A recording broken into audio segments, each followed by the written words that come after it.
Olá a todos, nós estamos aqui hoje no episódio do programa Fisioterapeuta de Negócio, um programa que foi desenvolvido pelo Negócio Fisioterapia e Gestão Fisioterapia, com o objetivo de ajudar vocês a terem um negócio de vocês de sucesso na fisioterapia, seja uma clínica, um consultório ou um bom gestor no hospital. Hoje o tema vai passar aí pelos hospitais, pelas instituições públicas, privadas, aliás, por tudo na vida. Eu sou Luciana Bellitário, sou fisioterapeuta e minha convidada de hoje é a Laura Severo. Laura, um prazer ter você aqui, se apresente. Da mesma forma, Luciana, é um prazer a gente aqui de longe geograficamente, mas muito perto em propósito, em motivação, né?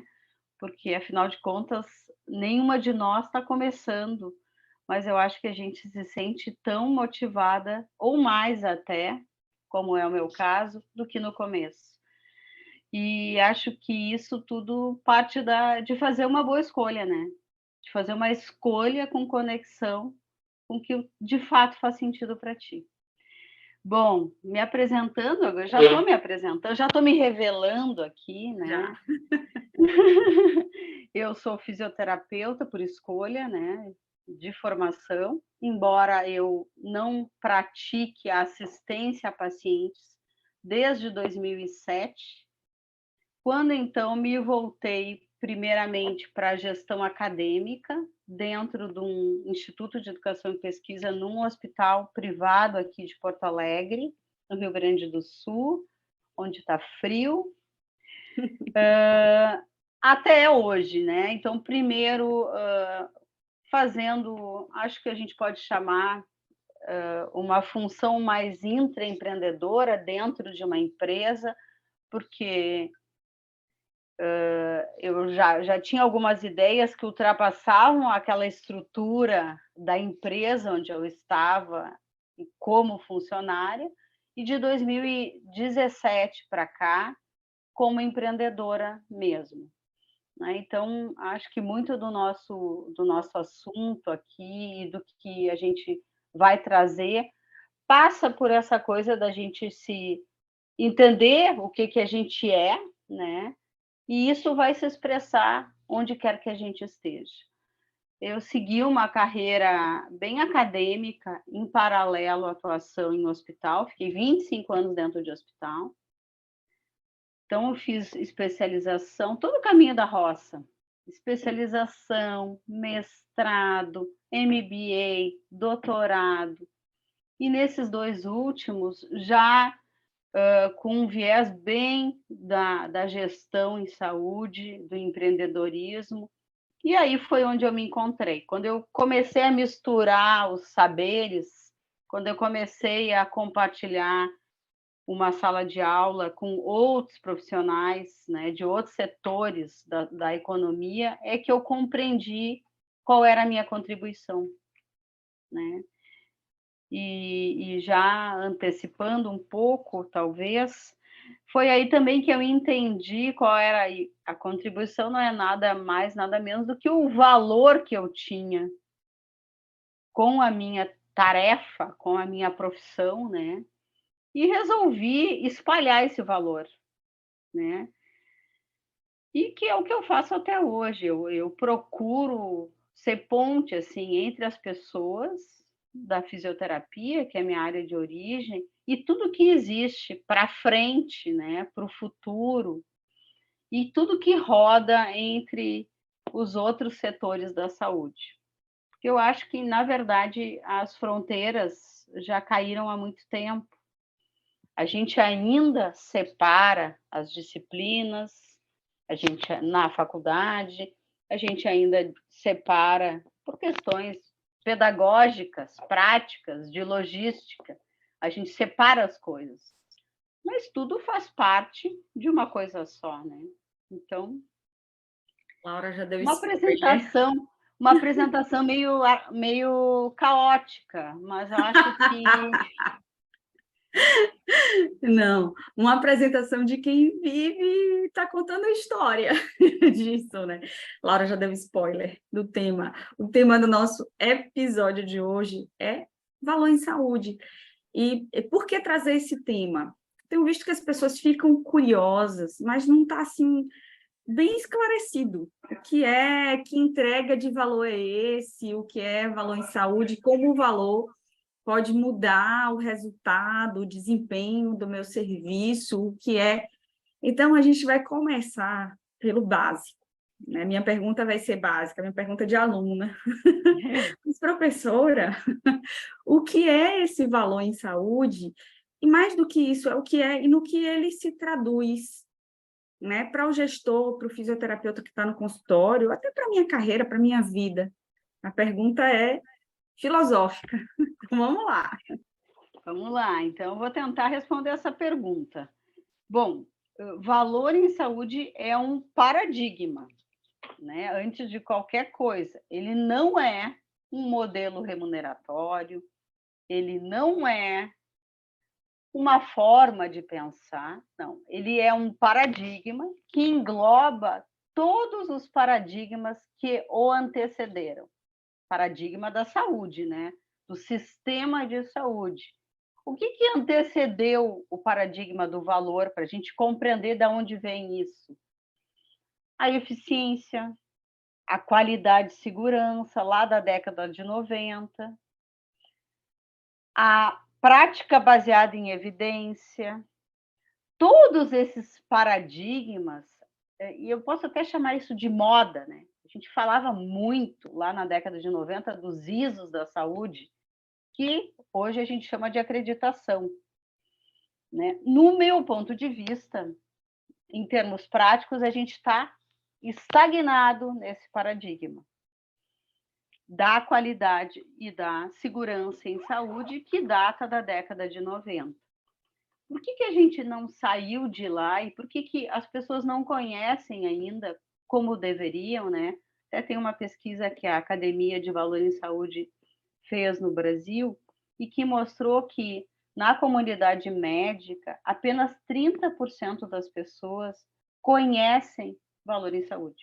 Já ouviram falar, né? Ou sabem o que é, ou tem alguma intimidade mínima com esse tema. É claro que se a gente extrapolar isso para as áreas não médicas da saúde, aquelas que utilizam terapia para tratar o paciente, não utilizam remédios, cirurgia, exames, terapias substitutivas, como diálise, ventilação mecânica, esses 30% eles virariam, acho que uns 70%, né? Porque muito pouca gente conhece isso. Então, valor em saúde é um paradigma que compreende qualidade e segurança, prática baseada em evidência, eficiência em saúde e tudo mais que possa ter vindo antes. Que coloca quem no centro desse entendimento, desse racional? O paciente, que é o cliente do setor da saúde, que, por óbvio, pensando friamente, principalmente se a gente não for da saúde, como o cara que criou e que escreveu a respeito, ele não era da saúde, por isso ele conseguiu enxergar. Para aí, só no setor da saúde que não colocam o cliente como objeto central do processo? Mas como pode isso? E aí ele desenvolveu essa teoria, que é de 2010 e é o Potter, né? Existe um livro, Valor em Saúde, do Potter e da Elizabeth Teisberg, que é a Bíblia, que é a pedra fundamental desse tema. Então, valor de saúde é um paradigma que contempla todos os que vieram antes, com o paciente no centro do processo. Tem outros elementos que fazem parte, logicamente, né? Para a gente colocar o paciente no centro do processo, a gente tem que ter preocupação com a continuidade do cuidado, ou seja, a gente vai saber tudo do paciente, quer ele esteja onde estiver. Já é um problema, porque a gente não tem um sistema de informação integrado, cada contato com o paciente é como se fosse o primeiro, a gente se bota, agora eu vou avaliar o paciente pela primeira vez, ao invés de pensar, agora o paciente vai ser avaliado por mim, mais um da cadeia que ele tem que fazer contato da cadeia de saúde, né?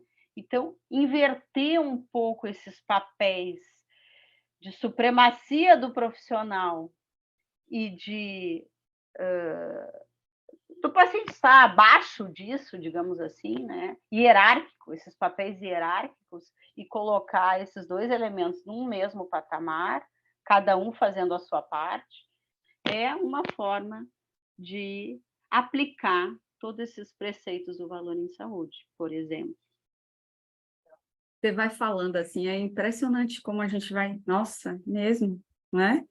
Assim, eu tenho lido bastante sobre jornada do paciente, mas a gente lê isso, as referências são todas da administração, do marketing, né? Então, realmente, na saúde, a gente fica tentando transportar o conhecimento, né? Isso aqui vem para cá, como isso aqui vem para cá. Mas as referências, claro que tem, mas as referências ainda não são assim, ok para todo mundo, né? A jornada do cliente, a jornada do paciente, é como se a gente ainda tivesse alguns anos para trás para compreender esse conceito e fico imaginando na formação acadêmica, né? Que os alunos não estão discutindo isso, né? Estão conversando pouco sobre valor, né? Eles estão conversando pouco sobre esse tema. A gente fala, está na interdisciplinaridade, está no multiprofissionalismo, está numa avaliação integrada, tá, mas não, talvez ainda não esteja tão claro, né, a importância para isso, para a saúde, para isso. A mudança de paradigma, ela ainda não está, né, na cabeça dos profissionais da saúde. Eu acho que ainda está flutuando algumas ideias. Perfeito. E eu acho que nada melhor do que a gente usar exemplos práticos. E tem um que eu adoro, inclusive ele já... Na verdade, eu fui ligando os pontos, porque eu sempre me interessei muito pelo humano, né, que está envolvido com a coisa, seja ela qual for. E aí eu me lembro que antes de eu ouvir falar de valor em saúde, eu me deparei com uma publicação da Associação de Qualidade e Segurança de Saúde, algo assim, bem antiga, lá do início dos anos 2000, que dizia assim: ensine o seu paciente as perguntas que ele deve fazer. Eu fiquei assim maravilhada com aquilo. Hoje eu entendo que o nome disso é educação em saúde, é tu educar, tu como profissional que tem condições de filtrar todas as informações que estão aqui no Google e já entregar para o paciente as informações depuradas, de qualidade, para que ele participe efetivamente das decisões do seu tratamento com informações qualificadas.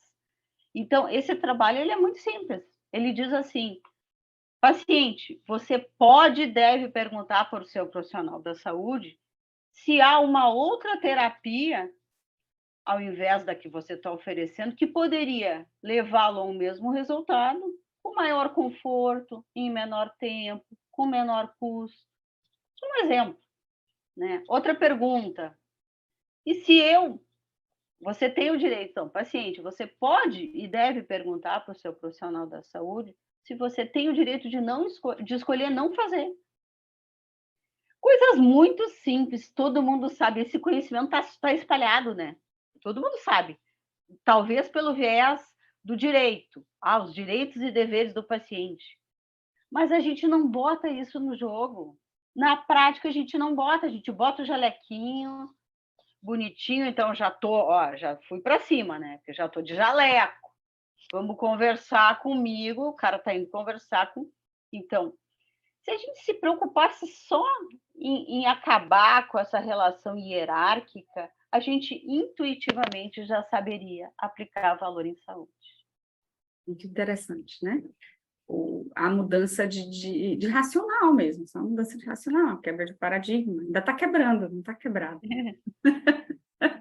As quebras começaram lá atrás, mas elas ainda vêm, assim, então, né? Ainda tem um processo ainda pela frente. Mas, Laura, eu estava aqui, você estava falando, e eu vejo muitas pessoas falarem, entregue valor ao seu paciente. A gente não tem que entregar só o resultado, ele tem que perceber valor, né?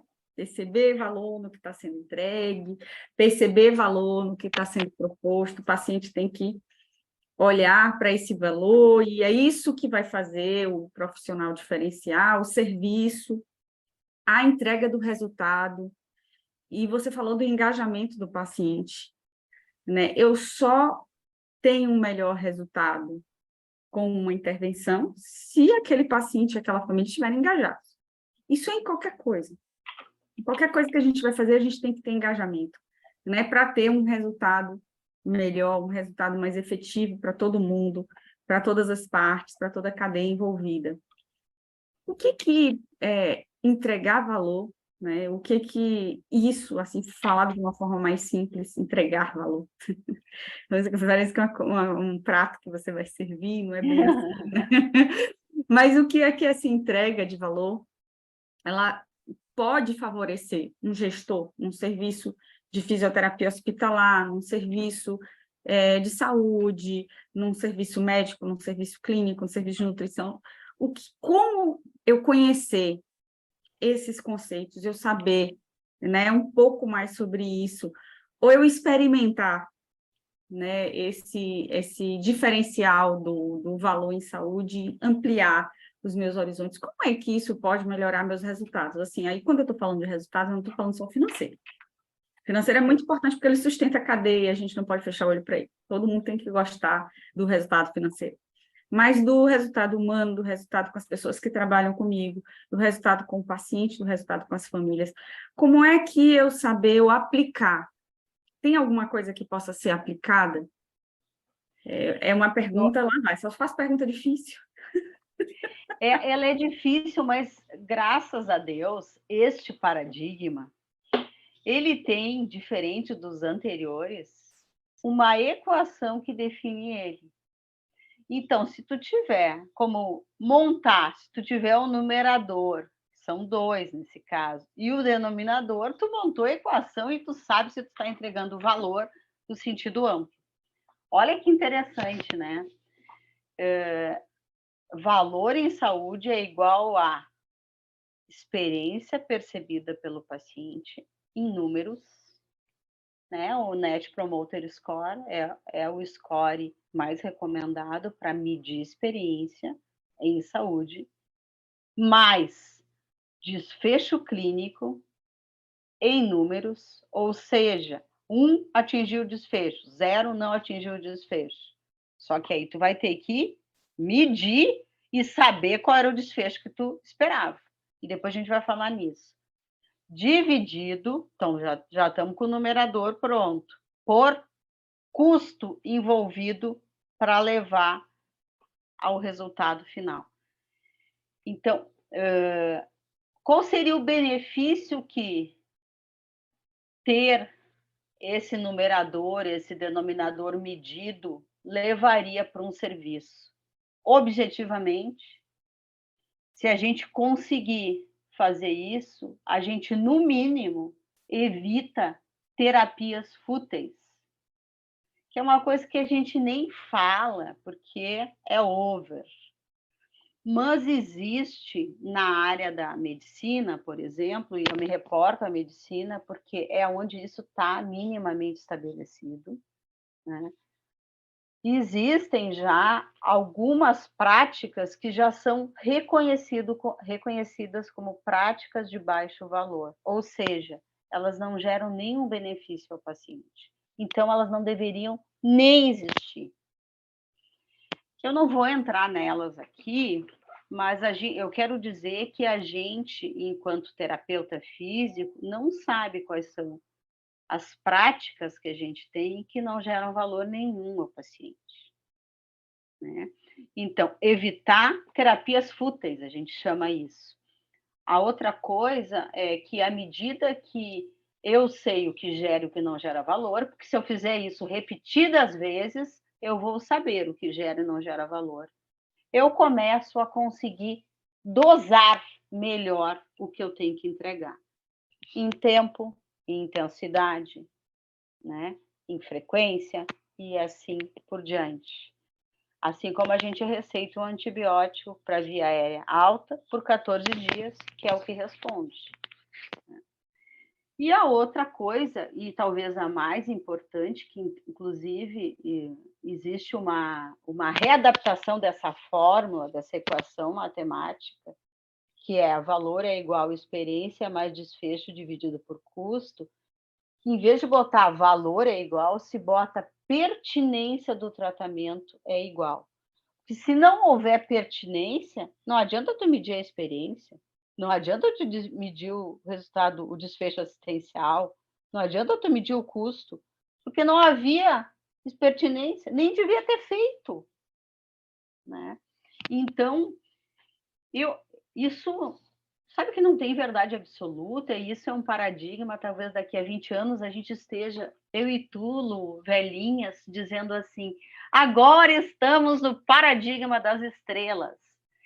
E aquela fórmula lá não faz mais sentido. Mas hoje, nesse contexto, nesse momento, para mim faz muito sentido pensar nessa forma, né? Então, se a gente conseguir levantar essas informações sistematicamente, porque tem mais isso.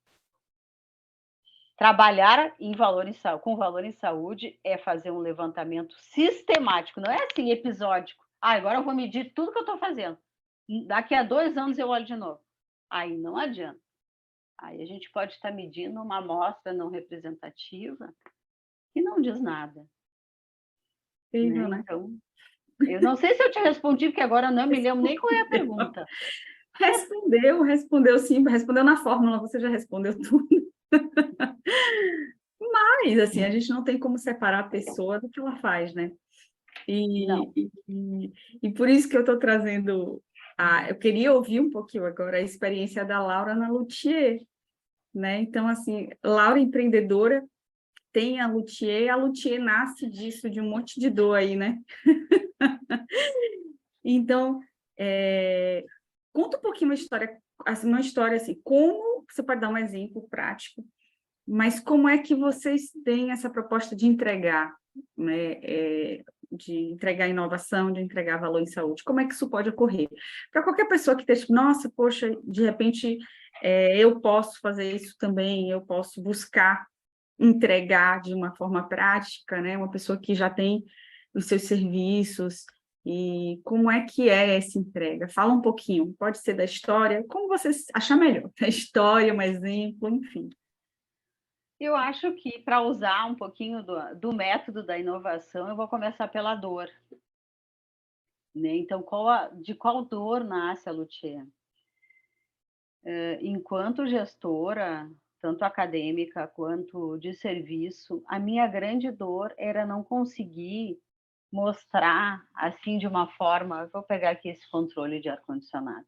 De uma forma tangível, o que a gente tinha feito no final do mês.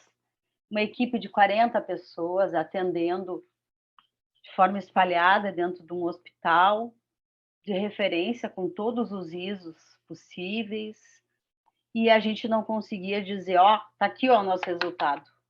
A gente fez assim, a gente funciona bem, funciona mal.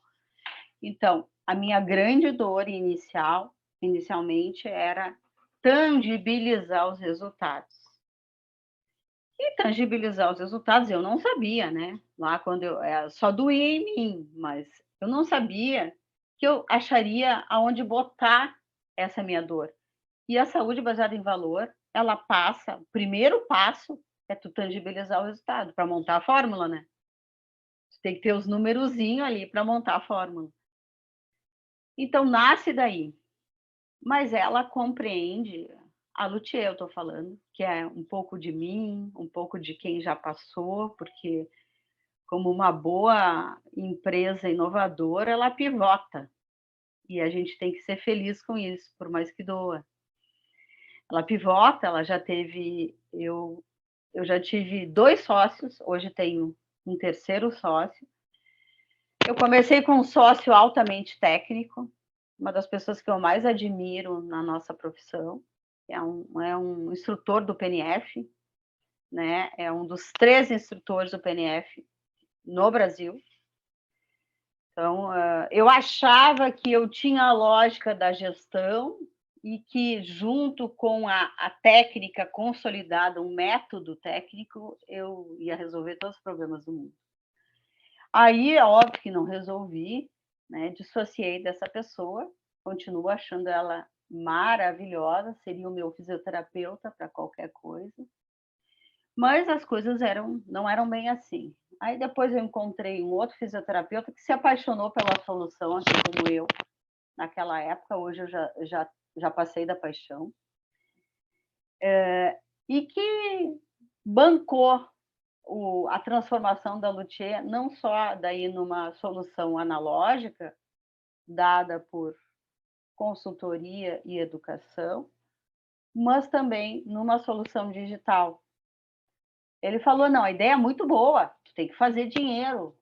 Isso aí não dá. E além de fazer dinheiro, tu tem que deixar isso vivo para sempre. Vamos transformar isso em tecnologia. Beleza. Transformamos em psicologia. Não, olha lá, tu fala. Em tecnologia, que é a revolução tecnológica, é humana. Mas a gente compreende que é extremamente complexo querer entregar inovação e valor para uma área que utiliza tecnologia leve, são as áreas terapêuticas, eu já disse aqui, não lança a mão de nenhuma intervenção, como remédio, cirurgia, terapia substitutiva. Então, as nossas tecnologias são leves, elas são eminentemente humanas, portanto, elas têm uma variabilidade muito grande. Os nossos desfechos não são duros, são mais difíceis de medir, né? Então, somando tudo isso, a gente tem um aumento exponencial da complexidade do que a gente quer entregar. Por isso, muitas vezes, as pessoas têm dificuldade, e também por falha nossa, com certeza, de compreender o que a gente faz.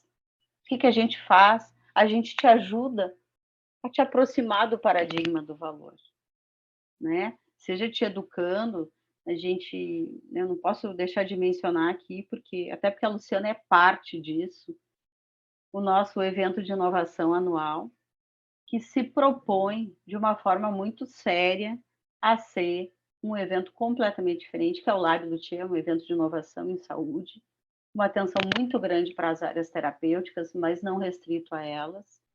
Então, é nosso braço forte de educação.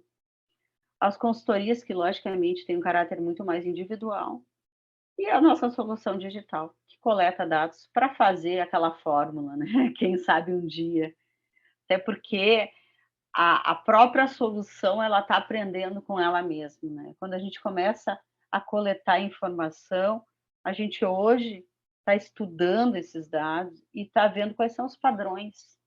Para quem sabe, daqui a algum tempo, ter alguns padrões do que é ser um bom serviço de fisioterapia.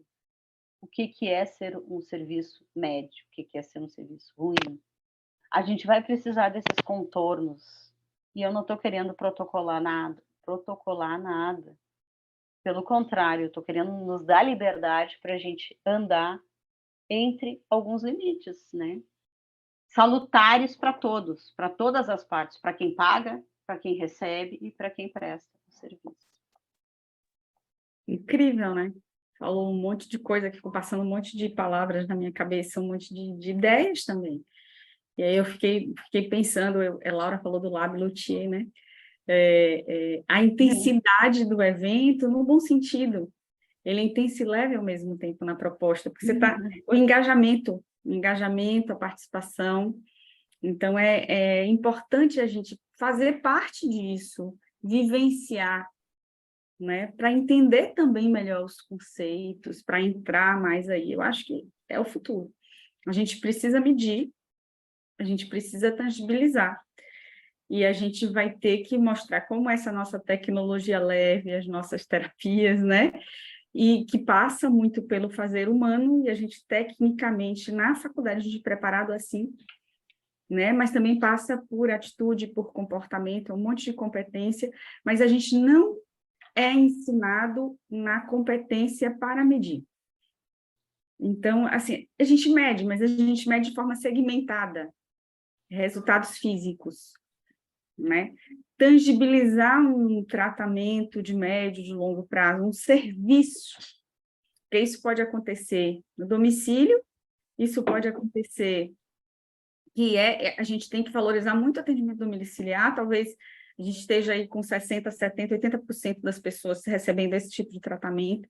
Então, isso está no domicílio, isso está na clínica, está no consultório individual e está no hospital, nos serviços maiores. Então, a gente tem um trabalho enorme aí pela frente. Enorme. Como todos esses serviços com diferentes perspectivas, com diferentes resultados, vão conseguir mostrar, e isso eu consigo ver a curto prazo, assim, né? Estamos sendo cobrados por isso, para sermos melhor, inclusive remunerados. Então, Até porque o dinheiro acabou, né? A saúde vive hoje uma escassez. Uma escassez e nunca antes vista, né? Um momento difícil. Então, os serviços privados cada vez mais caros, os serviços com plano de saúde, os planos de saúde individuais com aumentos frequentes, também cada vez menor acesso das pessoas. Vivemos um momento delicado, então vamos ter que soluções inovadoras para momentos delicados, que é no momento aí do paradigma ser rompido e das pessoas olharem de outra forma. E a gente precisa medir, a gente precisa desenvolver a competência de medir. Vejo uma confusão das pessoas entre medir indicadores funcionais, as taxas de melhora clínica, vamos dizer assim, e de medir indicadores de serviço, que passam pelos clínicos, né? Tudo contado ali, para fazer um indicador maior, um numerador maior aí na equação que você mostrou. Então, assim, a gente tem um monte de coisa. Mas são coisas muito interessantes também. Eu acho que as coisas estão em desenvolvimento e a gente vai ter que crescer junto. Antes de fechar, primeiro eu vou te dar a palavra para você ficar à vontade de falar absolutamente do que você quiser, mas alguém que está assistindo a gente diz assim, nossa, eu nunca ouvi falar nesse valor em saúde. Eu nunca pensei em tangibilizar. Eu vou só lá no meu consultório, atendo meu paciente, evoluo e vou embora. Hoje está dando, não sei se amanhã vai dar. Mas para essa pessoa, para ela começar a pensar, ou para abrir os horizontes, ou para aquele outro fisioterapeuta que gerencia 5 hospitais, tem 200 fisioterapeutas, né? Lidera 200 fisioterapeutas, e de repente despertou também para pensar sobre isso. Tem alguma coisa de, assim, não, comece por aí, comece pensando, a gente vai começar executando, a gente vai começar pensando, né? Comece olhando para tal aspecto. O que você teria a falar para essas pessoas? Eu acho que, em primeiro lugar, a gente não ensina nada para ninguém, né? Nada. A pessoa aprende se ela quiser, né? Então, existe uma necessidade de predisposição para a gente assimilar alguma coisa. Eu acho que tu tens uma característica, Luciana, eu acho que nada melhor que o exemplo, muito especial, que é fazer isso que tu acabou de fazer. A gente está aqui no fluxo da conversa, tu parou e, de novo, pela terceira vez, de forma muito adequada, tu te botou no lugar de mais do que uma pessoa, aquele que está começando, aquele que já está acabando, aquele que está no meio, e puxou a conversa para isso de novo. Então, acho que o que tu fez é um excelente exemplo de como começar, que é se dando conta, né, por si mesmo, né, estando presente, completamente presente no que tu faz todo dia, assim como tu fizesse, e se dando conta da sua posição, da posição do outro. Ora tu é o profissional, ora tu é o paciente, ora tu é os dois. E nada muda, nada deve mudar quando tu bota ou tira um avental, né? Então, talvez eu tenha fugido um pouquinho do que tu me perguntou, mas eu acho que a saída é muito para dentro. Eu estou muito convicta disso. né? Eu estou tendo que vencer muitas questões de comportamento minha, e só assim é que a abundância está chegando em mim. Então, eu desejo abundância para toda a nossa categoria. Só que a gente vai ter que se comportar bem e coletivamente, porque os umbigos, eles não resolvem nada, né? Mas, saindo dessa fala humanista e sendo um pouquinho mais prática, a recomendação 1 é medir sistematicamente os resultados. E esse não é um trabalho para você fazer sozinho, porque eu não tenho a competência originalmente de medir. Eu vivi isso na pele. Eu tinha o conceito, mas eu não tinha a matemática, digamos assim. Tampouco a capacidade tecnológica de transpor isso para uma solução digital. Tem muita gente trabalhando com medida em saúde. Eu sou só uma dessas pessoas. Essas pessoas já pensaram, já misturaram saberes, já selecionaram o que importa ser medido. É muito mais curto o caminho se a gente for se utilizando de quem já sabe, quem já teve por ali, né? Então tem que medir. Esse é o passo 1, né? Mas saber o que medir, aí é como tu disse, a gente não começa fazendo, a gente começa planejando.